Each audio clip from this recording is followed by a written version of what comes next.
নমস্কার বন্ধুরা, সঙ্গীতাস রেসিপি ভিডিওতে সবাইকে স্বাগত। আজকের রেসিপি হলো নারকেল পাকন পিঠা। খুব সহজে বানিয়ে নেওয়া যায় নারকেল পাকন পিঠা। তাহলে চলুন রেসিপিটা দেখে নেওয়া যাক। পিঠাটা বানানোর জন্য প্রথমে আমি দিয়ে দিয়েছি দুধ। এখানে আমি 1.5 গ্লাস দুধ নিয়েছি আর নিয়েছি 1 গ্লাস নারকেল কুড়া। নারকেলটাকে আমি গ্রাইন্ডারে ভালো করে গুঁড়ো করে নিয়েছি।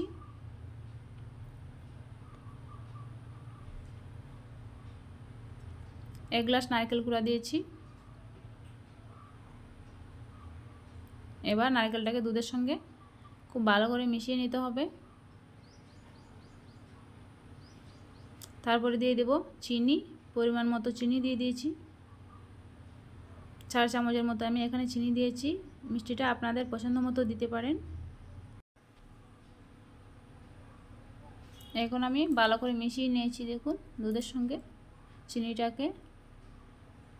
দুধটা কিন্তু আমি আগেই গরম করে রেখে দিয়েছিলাম, তার জন্য এখন আর জাল করতে হবে না বেশি।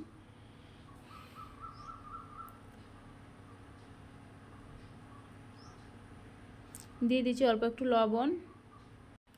লবণটা দিলে কিন্তু পিঠাটার স্বাদ ভালো আসবে, তার জন্য। আর এখানে আমি দিয়ে দিয়েছি ময়দা।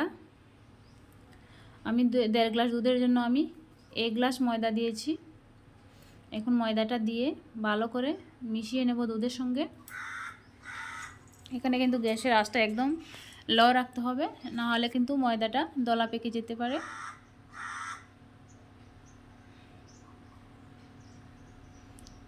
এখানে দেখুন ভালো করে আমি দুধের সঙ্গে মিশিয়ে নিচ্ছি ময়দাটাকে।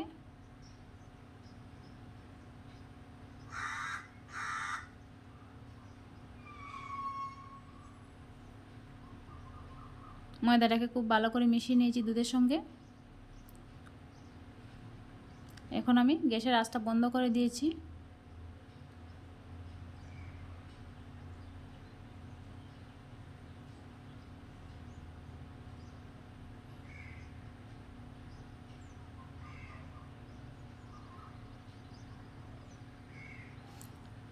এখন ডোটাকে আমি একটা প্লেটের মধ্যে নামিয়ে নেব।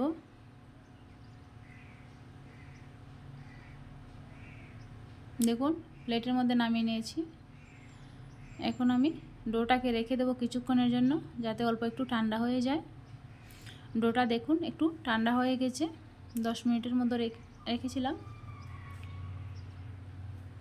এখন আমি হাতের মধ্যে একটু সাদা তেল লাগিয়ে ডোটাকে ভালো করে মাখিয়ে নিয়েছি।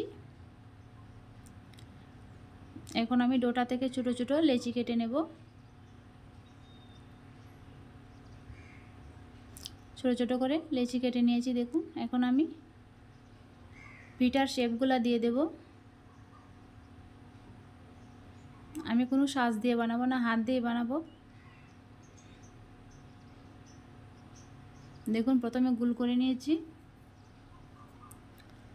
তারপরে চামচ দিয়ে আমি শেপগুলা দিয়ে দেব। খুব সহজেই বানিয়ে নেওয়া যায় পিঠাগুলা।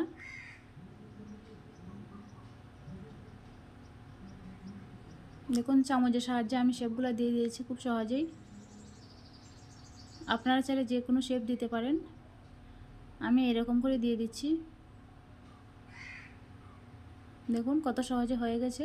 আমি সবগুলা পিঠা বানিয়ে নিয়েছি। দেখুন সবগুলা কিন্তু আমি হাত দিয়েই বানিয়ে নিয়েছি। এখন আমি একটা কলম নিয়েছি। কলম দিয়ে আমি পিঠার মিডল দিকে ছিদ্র করে দেব একটা, তাহলে পিঠাগুলো ভালো ভাজা হবে।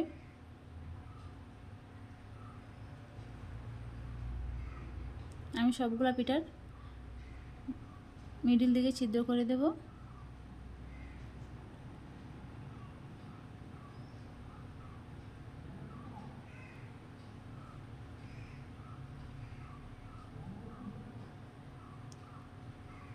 দেখুন ছিদ্র করে নিয়েছি পিঠাগুলোর মধ্যে।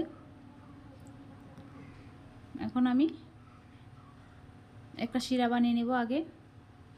তার জন্য দিয়ে দিয়েছি আমি এখানে 1 গ্লাস চিনি, আর তার জন্য দিয়ে দেব আমি 2 গ্লাস জল। 1 গ্লাস চিনির জন্য 2 গ্লাস জল দিলেই হবে। শিরাটা এত ঘন করে বানাতে হবে না, পাতলা একটা শিরা বানিয়ে নিলেই হবে। তার মধ্যে দিয়ে দিয়েছি কয়েকটা এলাচ মুখ ফাটিয়ে।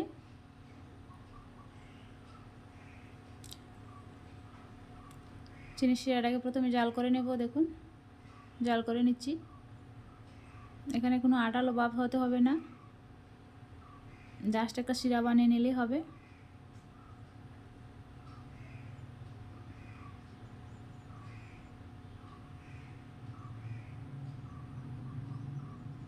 দেখুন শিরাটা কিন্তু রেডি হয়ে গেছে। আর এদিকে পিঠাগুলো আমি ভেজে নেব। তার জন্য কড়ার মধ্যে দিয়ে দিয়েছি সাদা তেল পরিমাণ মতো। তেলটা গরম করে নিয়েছি। এখন আমি পিঠাগুলোকে ভেজে নেব।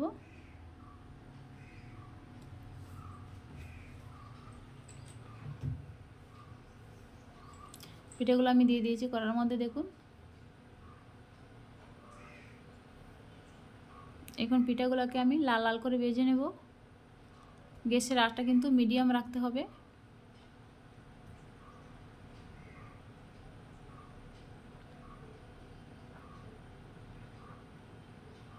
দেখুন আমি উল্টে পাল্টে ভেজে নিচ্ছি পিঠাগুলা।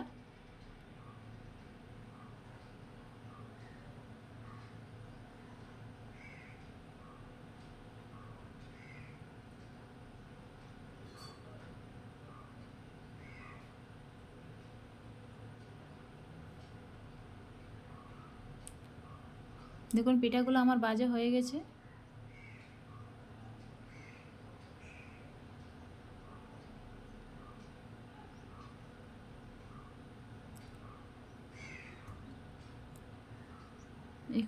এখন আমি নামিয়ে নেব পিঠাগুলোকে।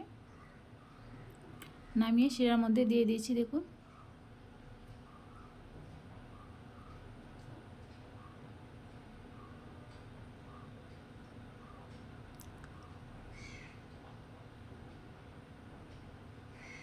দেখুন শিরার মধ্যে দিয়ে দিয়েছি।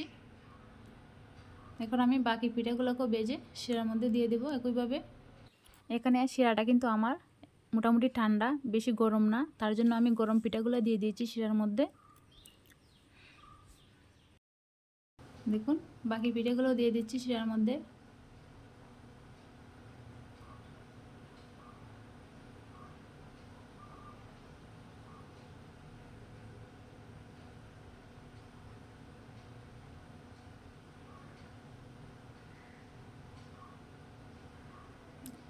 এখন আমি ঢাকনা দিয়ে রেখে দেবো, ডেকে 1 ঘন্টার মতো। 1 ঘন্টা পরে দেখুন শিরা কিন্তু পিঠাগুলো চুষে নিয়েছে।